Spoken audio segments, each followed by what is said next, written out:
Overcoming Procrastination, A Journey to Productivity, Part 2. Welcome back, everyone, to the second part of our discussion on overcoming procrastination. If you haven't listened to the first part yet, I encourage you to do so, as we covered some foundational ideas and practical tips to get started. Now, let's dive deeper into strategies, insights, and stories that can truly make a difference in our fight against procrastination. So, before the break, we talked about understanding the root causes of procrastination, creating actionable plans, and using small wins to build momentum. Now, let's explore the role of mindset and how we can reshape our thoughts to better tackle procrastination. Shifting your mindset from overwhelm to ownership. One of the biggest culprits behind procrastination is our mindset. When faced with a daunting task, we often feel overwhelmed. This leads to avoidance. So, how can we shift from feeling paralyzed to feeling empowered? First, let's talk about self-talk. Have you ever caught yourself thinking, "I'll never get this done," or "I'm just not good enough to handle this"? Negative self-talk reinforces procrastination. To counteract this, you can try what experts call reframing. Instead of saying, "This is too hard," try, "This might be challenging, but I'll break it into smaller steps." Or replace, "I always procrastinate," with, "I'm learning to manage my time better." This change might seem minor, but words matter. How we speak to ourselves shapes how we act. For example, when I'm working on preparing content for this podcast, I've noticed that replacing, "I'm running out of time," with "I'll focus on what I can do right now," keeps me moving forward. Try it yourself. It's amazing how much more productive you can feel when you focus on what's possible rather than what's wrong. Understanding the fear of failure. Another key mindset barrier is the fear of failure. This fear often drives us to procrastinate because avoiding a task feels safer than risking failure. But let me share a perspective. Failure is not the opposite of success. It's part of success. Every time you make a mistake, you're learning what doesn't work and getting closer to what does. One of my favorite quotes is from Thomas Edison. When asked about his failed attempts to create the light bulb, he said, "I haven't failed. I've just found 10,000 ways that won't work." Imagine if Edison had procrastinated on his experiments because he feared failure. We might still be living in the dark. Here's a practical tip. When you feel the fear of failure creeping in, remind yourself that perfection is not the goal. Progress is. Celebrate each step forward, no matter how small. Over time, this will help you see challenges as opportunities rather than threats. Harnessing the power of environment. Let's shift gears a bit and talk about the environment, both physical and digital. Your surroundings play a huge role in how productive you are. If your workspace is cluttered or filled with distractions, it's no wonder procrastination creeps in. Start by organizing your workspace. Keep only what you need for the task at hand. A clean, minimalistic setup can do wonders for your focus.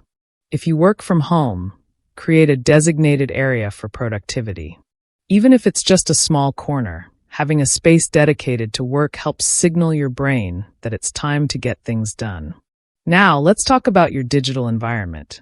Social media notifications, endless tabs, and email alerts are productivity killers. Use tools like website blockers or focus apps to limit distractions.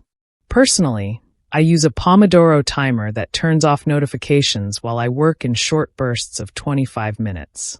It's simple but highly effective. Here's a quick exercise for you. After this episode, take 5 minutes to declutter your workspace. It's a small step, but it sets the stage for bigger wins. Time management techniques that actually work. By now, you might be wondering, how do I structure my day to avoid procrastination altogether? Well, let's explore a few time management techniques that are proven to work. 1. The Eisenhower Matrix. This tool helps you prioritize tasks based on urgency and importance. Draw a box with 4 quadrants. Urgent and important. Do these immediately. Important but not urgent. Schedule these for later. Urgent but not important. Delegate if possible. Neither urgent nor important. Eliminate these tasks. I used to waste so much time on things that weren't truly important. Once I started using the Eisenhower matrix, I became much more intentional with my time. 2. Time blocking. Plan your day by dedicating specific blocks of time to specific tasks. For example, you might block 9 a.m. to 10 a.m. for deep work, 10 a.m. to 10:30 a.m. for emails, and so on. This reduces decision fatigue and helps you stay on track. 3. The 2-minute rule. If a task takes less than 2 minutes, do it immediately. This is a great way to tackle small tasks that tend to pile up and create mental clutter. 4. Batching similar tasks. Group similar tasks together, like responding to emails or making phone calls.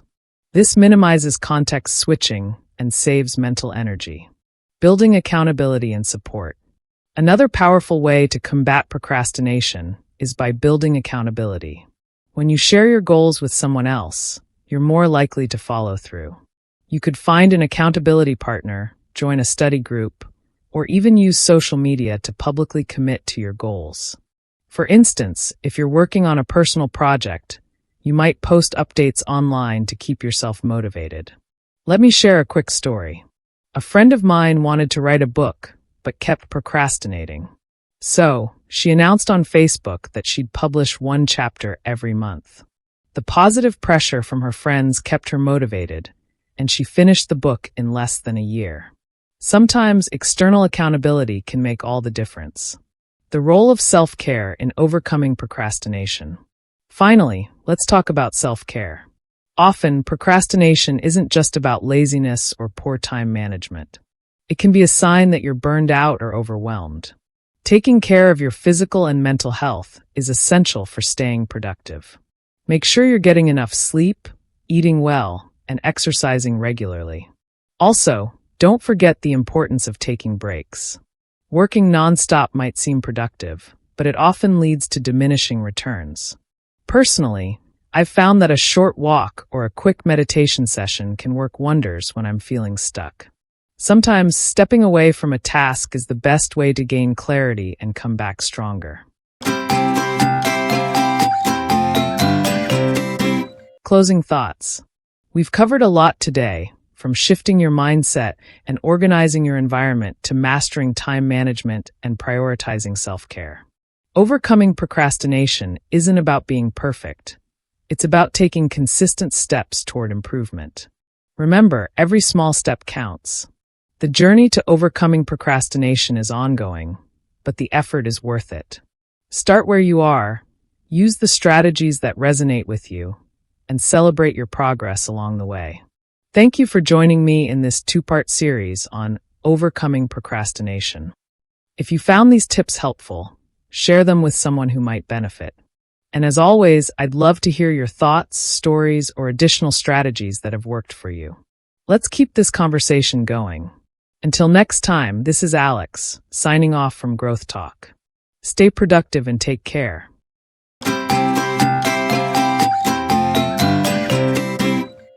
Thank you for watching. Remember to keep learning and practicing every day. Don't forget to subscribe so you won't miss out on more helpful videos that make learning English easier and more enjoyable every day. See you in the next lesson.